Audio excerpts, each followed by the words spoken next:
नमस्कार। अब हम लोग जा रहे हैं पढ़ने के लिए अप्लाइड थर्मोडायनेमिक का एक एक्सपेरिमेंट है जिसको क्यूमिन 6 सिलेंडर डीजल इंजन कहते हैं, जिसमें मैंने ये मेजर कंपोनेंट्स लिख रखा है। और सबसे इम्पॉर्टेंट है वो 6 सिलेंडर डीजल इंजन है, तो मल्टी सिलेंडर यूज कर रहे हैं। तो मल्टी सिलेंडर हम लोग क्यों यूज करते हैं, उसका मेजर 2-4 एडवांटेजेस होते हैं, डिसएडवांटेज भी हैं। तो एडवांटेज ये है कि सबसे पहला आपको पावर ज़्यादा मिलता है, पावर स्ट्रोक ज़्यादा आपको क्रैंकशाफ्ट में मिलेगा क्योंकि मल्टी सिलेंडर यूज कर रहे हैं। सेकेंड ये है कि इसमें इजीली कॉम्पैक्ट होता है, यानी इसमें जो आपका फ्लाईव्हील होगा वो लाइटर यूज कर सकते हैं आप, मैकेनिकल एफिशिएंसी ज़्यादा अच्छी होती है। ठीक है। टेम्परेचर जो स्ट्रेस ज़्यादा आता है, जैसे सिंगल सिलेंडर में अगर सपोज दैट कि 500 HP अगर जनरेट करना है तो उसके सिलेंडर के साइज़ को बढ़ाना पड़ता है, डाया को इंक्रीज करना पड़ेगा। ठीक है। और पिस्टन भी बड़ी साइज़ में होगी, तो उससे टेम्परेचर, उसका सिलेंड्रिकल टेम्परेचर अचानक से वो बहुत हाई गेन कर लेगा। वही अगर हम मल्टी सिलेंडर यूज करेंगे तो बोर के साइज़ को छोटा करते हुए मल्टी सिलेंडर आपको 500 HP अचीव करने में कम समय और कम टेम्परेचर इंक्रीज करेगा, वो टेम्परेचर को डेसिपेट कर लेंगे, तो सिलेंडर पर टेम्परेचर स्ट्रेस भी कम आता है। ठीक है। तीसरा फ़ायदा कि ये कॉम्पैक्ट होती है। ठीक है। इसमें वाइब्रेशन लॉस कम होता है क्योंकि वाइब्रेशन डेसिपेट करने के लिए गियर ट्रेन्स और बेल्ट सिस्टम यूज करते हैं, जिसको और वाइब्रेशन एब्जॉर्वर्स होते हैं, वाइब्रेशन एब्जॉर्व कर लेता है। ठीक है। अब इसमें हम आ जाते हैं कि मल्टी सिलेंडर क्यों करते हैं। फिर मेजर कंपोनेंट जो इंडर का हम लोग इसमें कट सेक्शन स्टडी कर रहे हैं। एक क्यूमिन्स जो हमारी कंपनी है उन्होंने 6 सिलेंडर इंजन हमें प्रोवाइड किया है, तो उसका मेजर कंपोनेंट हम लोग 4 सेक्शन में डिवाइड करते हैं। पहला हेड ग्रुप है, दूसरा सिलेंड्रिकल ब्लॉक ग्रुप होता है, फिर तीसरा एंड और पैन ग्रुप, और फोर्थ इज एसेसरीज ग्रुप आएगा। अब हेड ग्रुप में क्या क्या है, सिलेंडर हेड, ठीक है, valve and valve guides and valve seat arrangement होती है, रॉकर लीवर होगा, intake मैनिफोल्ड्स and exhaust manifold, fuel injectors. ठीक है। सिलेंड्रिकल ब्लॉक ग्रुप में आएगा cylinder, crankcase, crankshaft, piston ring 2 तरह के होते हैं। जनरली वो पहला जो 3 लेयर होता है, 3 पिस्टन रिंग होंगे, ऊपर के 2 कहलाएंगे कंप्रेशन रिंग और नीचे का कहलाएगा ऑयल कंट्रोल रिंग। ठीक है। सिलेंडर लाइनर क्या होता है, सिलेंड्रिकल और पिस्टन के बीच में सिलेंड्रिकल लाइनर डालते हैं, जो 2 तरह के होते हैं, वेट लाइनर्स और ड्राई लाइनर्स। वेट लाइनर जब जिसमें लुब्रिकेशन प्रोवाइड किया जाए, वो कूलेंट के संपर्क में रहता है, दैट मीन्स कि लुब्रिकेशन उसमें कंटिन्यूस हो रही होती है, तो वेट लाइनर, और जिसमें लुब्रिकेशन नहीं देते हैं उसे ड्राई लाइनर कहते हैं। ठीक है। एंड पैन लाइनर में एंड पैन ग्रुप में आप देख लो कि फ्लाईव्हील होता है। फ्लाईव्हील का काम आप लोड के हिसाब से या वाइब्रेशन को कंट्रोल करने का काम अपना फ्लाईव्हील करता है। गवर्नर का काम लोड के अकॉर्डिंग फ्यूल सप्लाई करना, गवर्नर का काम। वाइब्रेशन डैम्पर का यूज करते हैं, वाइब्रेशन को लास्ट में जो क्रैंकशाफ्ट पे आपका जो वाइब्रेशन रहेगा, अचानक से जो 6 सिलेंडर का क्या होता है, फायर ऑर्डर होता है, फायर ऑर्डर के अकॉर्डिंगली वो पावर डेसिपेट करते किस पे, तो पावर प्रोवाइड करते हैं हम लोग किस में, रोटेटरी मोशन में क्रैंकशाफ्ट को। क्रैंकशाफ्ट की जहाँ पे जरूरत होती है वो क्रैंकशाफ्ट से काउंटर शाफ्ट लगा के एक्सचेंज कर लेते हैं। ठीक है। तो क्रैंकशाफ्ट में ही लास्ट में आप देखोगे तो एक वाइब्रेशन डैम्पर लगा होता है वाइब्रेशन को कंट्रोल करने के लिए। ठीक है। उसमें फिर एक आ जाएगा आपका गैस्केट और ऑयल पैन। तो सबसे ज़्यादा जब सिलेंड्रिकल ब्लॉक और ऑयल पैन लेयर होता है तो नीचे एक सम्प टाइप लुब्रिकेशन होती है, तो दोनों के बीच में एक गैस्केट लगाया जाता है, जिसको ऑयल पैन और सिलेंड्रिकल ब्लॉक के बीच में एक गैस्केट आती है, तो वो गैस्केट यूज करके हम लोग ऑयल रिलीज को प्रोवाइड करते हैं। ठीक है। एसेसरीज में टर्बोचार्जर होगा, वाटर पंप्स का कहीं पे ज़रूरत होती है तो यूज करते हैं, नहीं तो कहीं नहीं भी रहती है, हमारे इसमें नहीं है। ठीक है। फ़ैन है, फ़ैन भी इसमें यूज नहीं कर रहे हैं हम लोग, क्यूमिन्स वाले में नहीं है, लेकिन फ़ैन होता है एसेसरीज में। फ्यूल पंप्स है, गियर ट्रेन होती है लास्ट में, डिफरेंट मोशन को कैमशाफ्ट से एक्सचेंज करके वाल्व्स को देने के लिए हम गियर ट्रेन का ही यूज करते हैं। गियर ट्रेन क्या होता है कि स्पीड रिड्यूसर भी कह लीजिए इसे, स्पीड रिड्यूसर होता है। और लास्ट फ्यूल इंजेक्शन सिस्टम होता है, तो इसमें common rail type fuel injection system use करता है। अब यही हम सारे रिप्रेजेंट करेंगे आपका जो कट सेक्शन हमारा रखा हुआ है उस पर। स्टार्ट। अब ये सामने जो है यही आपका क्यूमिन्स का है, ये क्यूमिन्स के द्वारा हमें प्रोवाइड किया गया है, तो यही आपका 6 सिलेंडर डीजल इंजन है। अब वहाँ पे जो बोर्ड में हमने देखा वो सारा यहाँ पे आपको रिप्रेजेंट किया जाएगा एक एक करके। ठीक है। तो जो हेड ग्रुप कहा था, तो ये पोर्शन जो आप देख रहे हैं, इस पोर्शन से अपसाइड जितने भी हैं, इस पोर्शन से जितना भी अपसाइड है इस पोर्शन से सारा कहलाता है हेड पोर्शन। यहाँ से लेकर के इस पोर्शन से लेकर के यहाँ तक जो ग्रुप कहलाएगा वो कहलाता है, ये पोर्शन कहलाएगा ब्लॉक ग्रुप, सिलेंड्रिकल ब्लॉक। ये डायरेक्टली कास्ट होता है, फिर ये सिलेंडर के केस हम लोग इनग्रेव करते हैं। फिर ये जो पोर्शन है एंड और पैन का आता है, ये लुब्रिकेशन का पाइप जाता है, ठीक है। ये येलो कलर की लुब्रिकेशन यूनिट है, ठीक है। अब एक एक करके हम यहाँ देख लेते हैं। तो हेड ग्रुप में सबसे पहला हमने कहा था सिलेंड्रिकल हेड। तो सिलेंड्रिकल हेड ये पोर्शन हो गया, ये पूरा पोर्शन जो दिख रहा है ऊपर का ना, ये सिलेंड्रिकल हेड पोर्शन हुआ, ठीक है। सिलेंड्रिकल हेड हो गया। वाल्व्स अरेंजमेंट, ये देखिए एक वाल्व अरेंजमेंट है। तो वाल्व में क्या होता है ना, सबसे पहले ये देखो कैम शाफ्ट है। कैम शाफ्ट ये एकदम सामने से देखेंगे तो ये कैम शाफ्ट है। कैम शाफ्ट में ये फॉलोवर हो गया, कैम फॉलोवर। कैम फॉलोवर के साथ एक पुश रॉड रहता है, ये पुश रॉड कहलाती है। ये पुश रॉड यहाँ पे देता है, ये रॉकर आर्म कहला रहा है। ये देख रहे हैं ऊपर, ये रॉकर आर्म है। ये वाली पोर्शन जो है ये वाली, ये रॉकर आर्म है। रॉकर आर्म के साथ एक स्प्रिंग सिस्टम होता है, इस आगे से आप देख सकते हैं, ये स्प्रिंग सिस्टम है। ये रॉकर आर्म हुई, ये स्प्रिंग सिस्टम।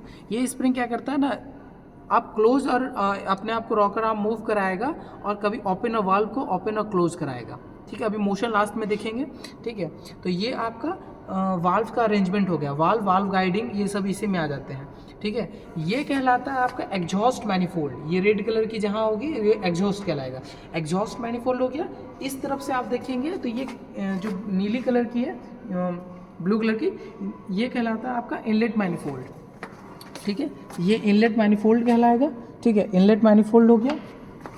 अब ये यूनिट, ये जो दिख रहा है, ये फ्यूल इंजेक्शन सिस्टम है, ये सॉरी फ्यूल इंजेक्टर है।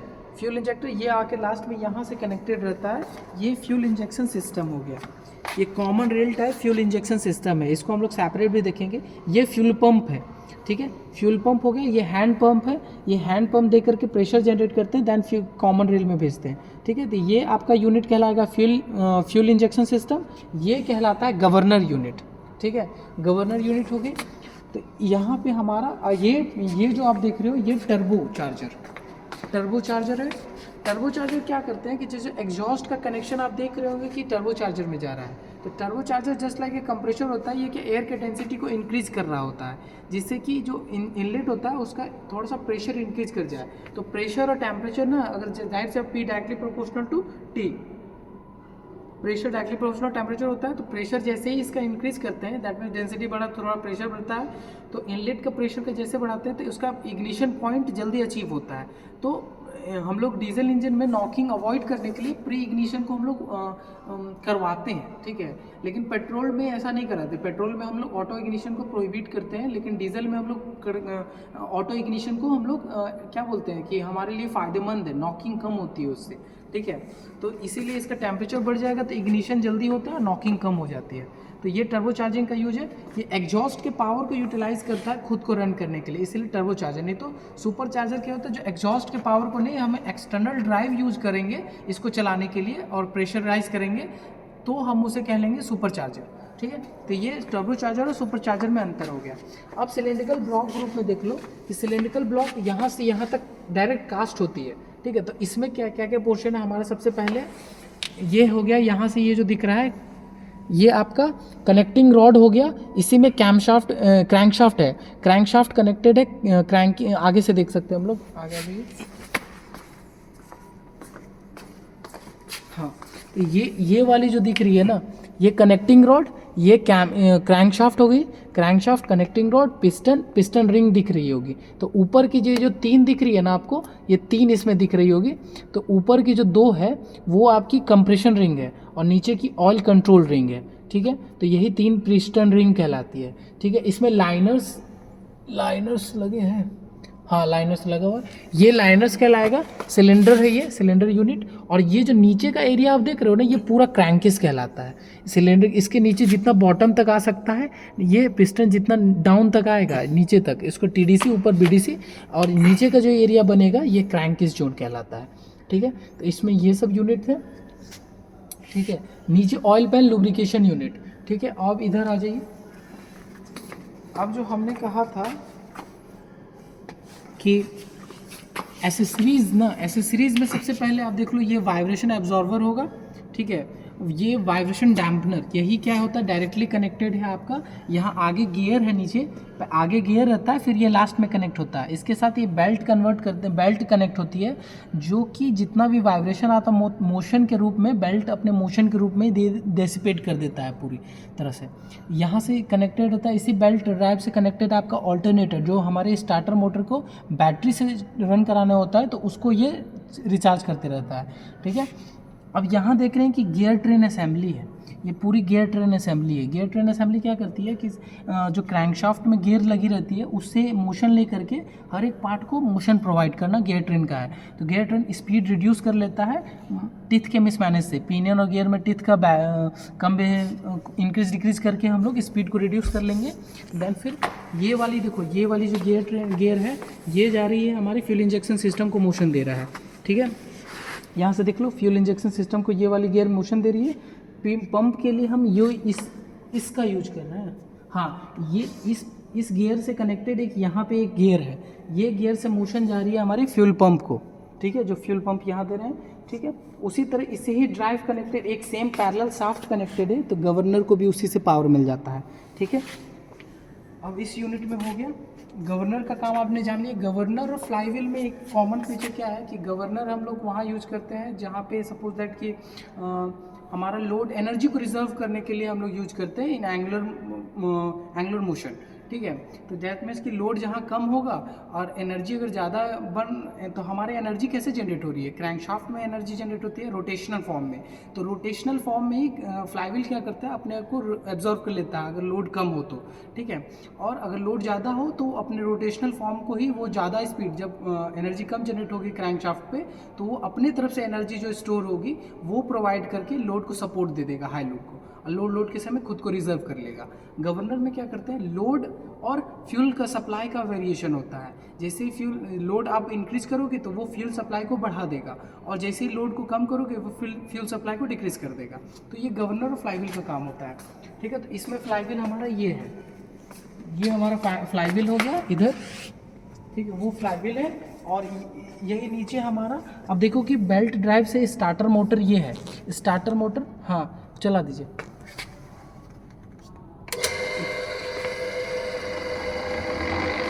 ठीक है। स्टार्टर मोटर से ये चल गया, ये इसका मोशन देख लीजिए कि कैसे कैसे पूरा मोशन दिखा दीजिए।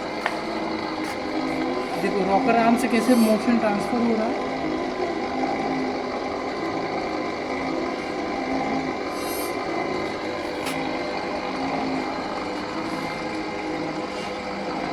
लास्ट में ऑल्टरनेटर चार्ज हो रहे हैं, वो देखिए।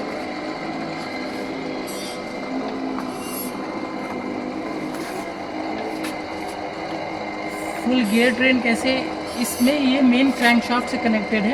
क्रैंकशाफ्ट इससे पहले एक गियर लगी रहती है जो सभी को मोशन दे रही है।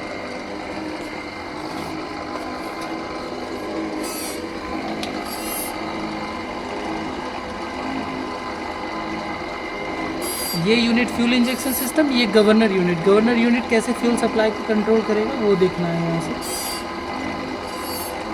इसमें फायरिंग ऑर्डर होती है अकॉर्डिंग टू फायरिंग, और जैसे 6 सिलेंडर होता है तो एक स्टैंडर्ड फायरिंग ऑर्डर होती है, तो कोई कंपनी उस स्टैंडर्ड फायरिंग ऑर्डर को फॉलो करता है तो उस हिसाब से फ्यूल इंजेक्शन का ओपन और क्लोजिंग होता है। यहाँ कैमशाफ्ट से इसको भी मोशन मिलता है, इसका एक अपना कैमशाफ्ट होता है, ठीक है, जिससे ये भी कनेक्टेड है, ठीक है। तो जिस फायरिंग ऑर्डर में वहाँ सिलेंडर में सेट रहेगा, उस फायरिंग ऑर्डर में ये वाल्व ओपन होगी और फ्यूल का सप्लाई होगा।